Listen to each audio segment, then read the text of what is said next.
A day in my life as international student here in Canada. Maaga kaming pumasok ngayon dahil may reporting kami ng mga kagrupo ko sa HRM.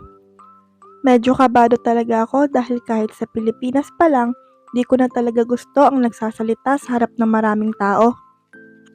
Hindi ko talaga maiwasan na manginig at mautal kapag nagsasalita ako sa harap. Pero para sa mataas na marka, laban lang. Sa mga oras nga na ito ay meron pa nagkaklase sa room namin. Sino ba naman di kakabahan sa dami ng estudyante rito? Bago kami magsimula, kailangan reviewin ko muna ang topic ko. Nakakahiya kasing mautal. Hindi ko mabilang kung ilang beses akong nautal.